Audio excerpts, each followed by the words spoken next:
Now let's see all and no.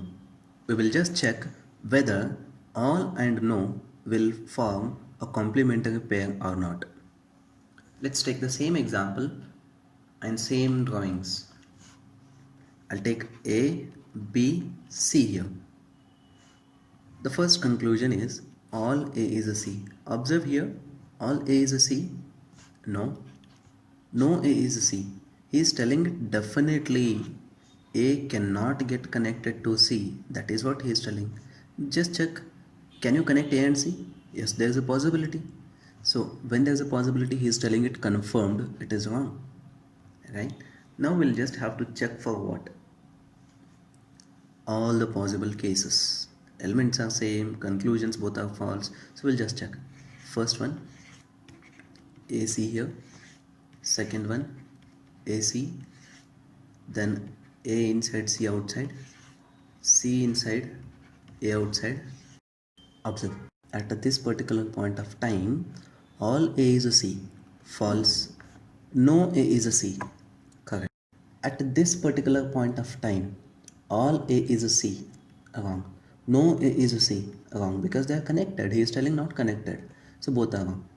At this particular point of time, all A is a C. Correct. No A is a C. Is wrong.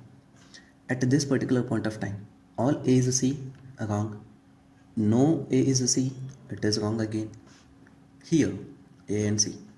Observe what is happening. Only in two cases, first conclusion is right, second is wrong, second is right, first is wrong. But in remaining cases, what is happening? There are some possibilities in which at that particular point of time, both the conclusions are wrong.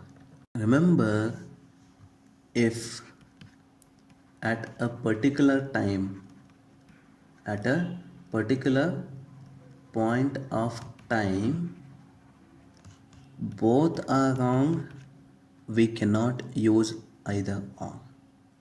At a particular point of time, if both are right, we cannot use either or. When do we use either or? At a particular point of time, first is right, second is wrong. First is wrong, second is right. As we have seen in the previous cases, if first is wrong, second is right, second is wrong, first is right. In such cases, we'll apply either or. But what is happening here? At one particular point of time, both the conclusions are becoming wrong. If I tell either A or either all A is C or no A is C. If I tell this, here what is happening? At this point of time, no, this is a possibility between A and C. But here, both the conclusions are wrong at this particular point of time. It means what? We cannot use either or for all and no. This is what is the reason for not using either and or, either or for all and no. Clear? So when either or, when all and no will not form complementary pair, no need to check for A, C, C, A, no, not needed, because they do not fall under either or category. Let's move on to the last one.